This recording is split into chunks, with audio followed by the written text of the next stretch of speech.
Hey everyone, welcome back to the garden. If you're new here, my name is Melissa and I garden here in Oklahoma Zone 7B. We went on vacation for about 8 days and the garden just like exploded while we were gone, which is honestly crazy because we had no rain.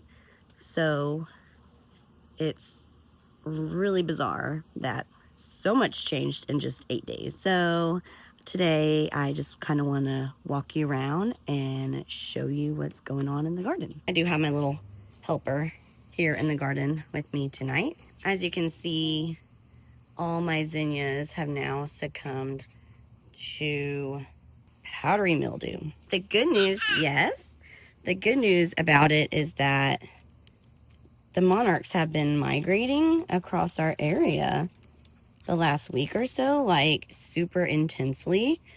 And I have seen them on the zinnias. So I haven't taken them down quite yet, as there still are some new ones that seem to be blooming. Okay. I don't see any out here today, but that is at least one good thing about all this. Also, this Thai basil has just exploded. You can see, I'll try and find you some bees. There's one right there. These zinnias have also succumbed to some sort of powdery mildew, so we'll hopefully get those taken out here soon. I did want to briefly mention this area is still some sort of mix of green beans and cantaloupe. You can see, I don't want to touch these because the green beans really hurt my skin. So I don't know, I haven't really harvested many green beans from this area. I have harvested a couple of cantaloupes. So, do you like my flowers, Eli? He likes to do that.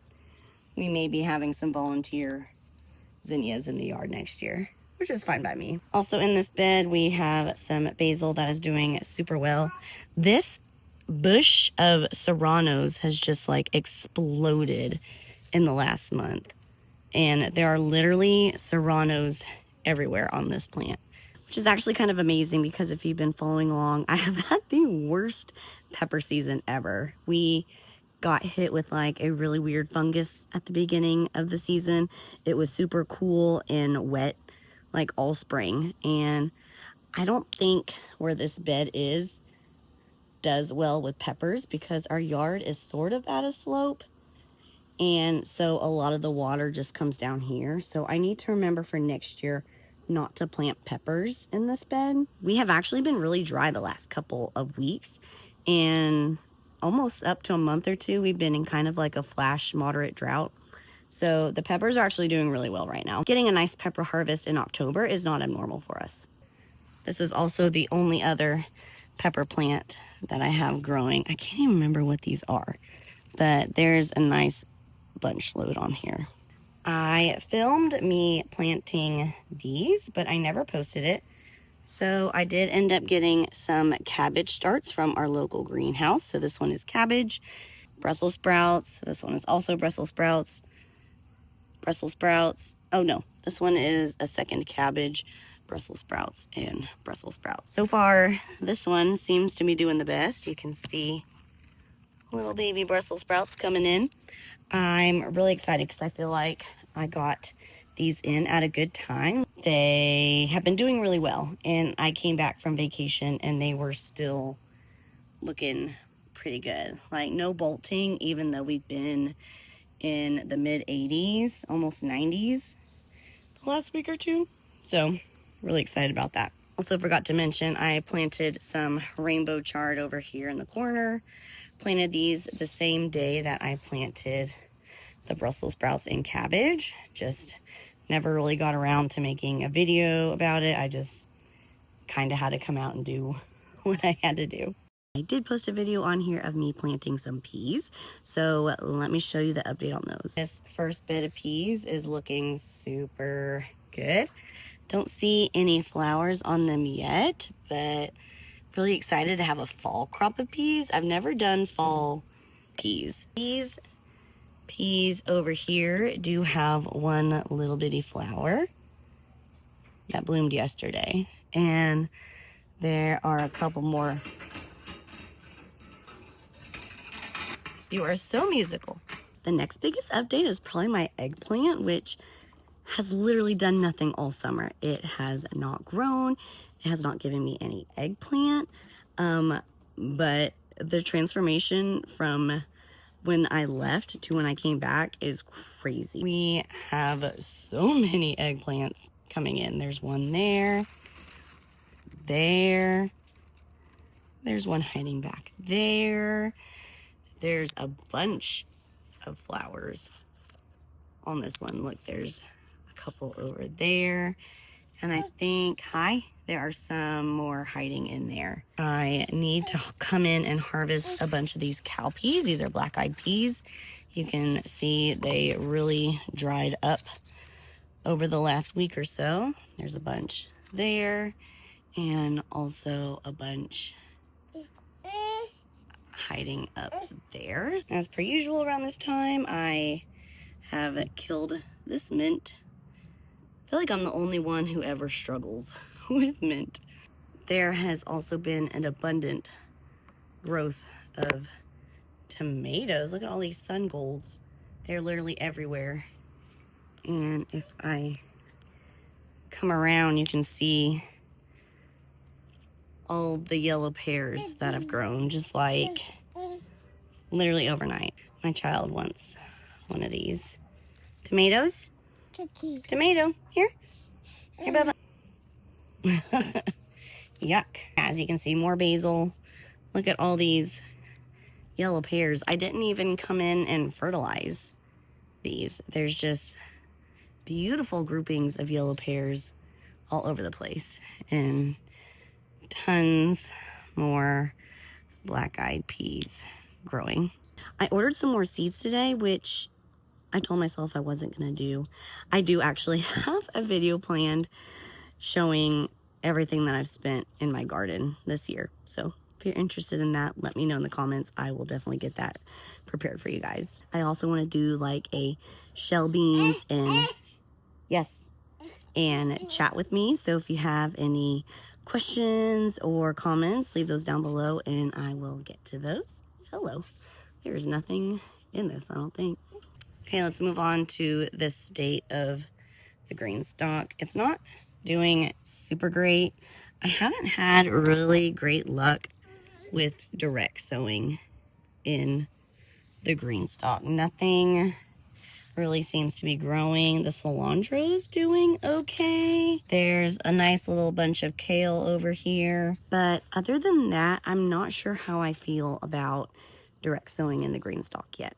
I might need to see what I have been doing wrong, or maybe just grow more starts in the green stalk. So let me know in the comments what you think, or if you have any suggestions about that. Because I planted most of this over a month ago, and everything's still... that's my child. Everything still looks kind of baby-ish. I don't know. These two beds still sit empty. I did have my husband chop down one of the bushes in the yard to prune it. We'll be mulching these beds.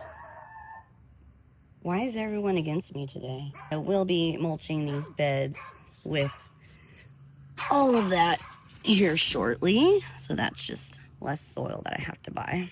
Carrots seem to be doing pretty good. I did go through and thin these before I left, which was kind of a mistake because some clearly did not make it. But you know what? We are going to persevere. I think we still have enough in here to still get a pretty good harvest. This bed has some nice little radishes growing in it.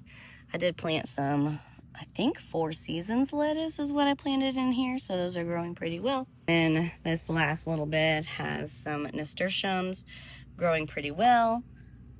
The dill looks great, and I think these are also some more radishes, so all those look pretty good.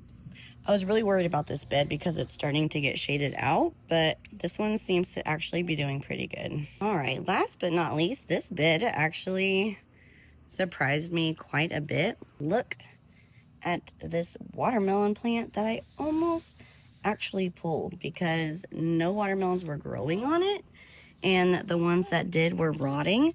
This is the Moon and Stars variety, and that is why the leaves are all spotted. But look what I came back to.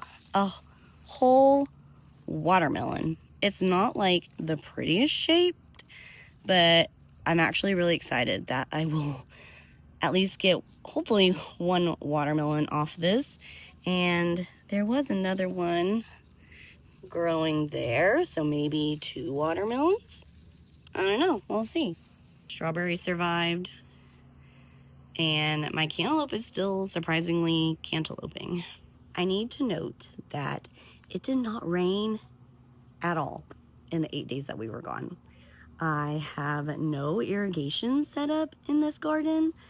A couple of years ago, I did have some irrigation, but I kind of ripped it all out at the beginning of this year because I added more beds, and I don't know, I think everything just seems to do better when I hand water. So I was really pleased to see that the garden fared so well without watering for 8 days. This bed has also had an onslaught of tomatoes. There's a ton everywhere.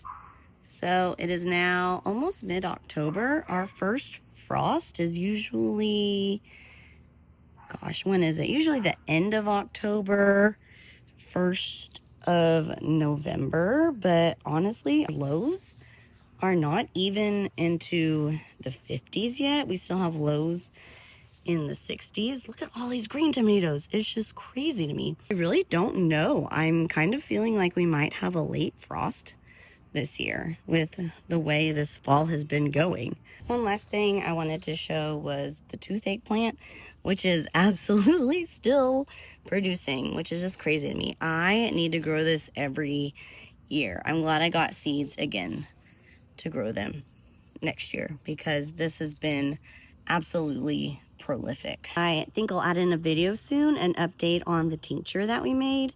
So I'm really excited to test it out and see how that's gone, and I'll update you then. My little gardener is picking some toothache plants for me, and then he throws them in that bed, which is fine. Whatever keeps him entertained. Happy fall. Hopefully it is cooler where you are. Oh, I didn't say. We went on a little New England adventure. We went leaf peeping. It was really fun, and it was nice to get out of Oklahoma for a bit, even though it was still super warm. So there goes my child. I must follow him. Anyway, thank you for hanging out with me again, and I'll see you next time.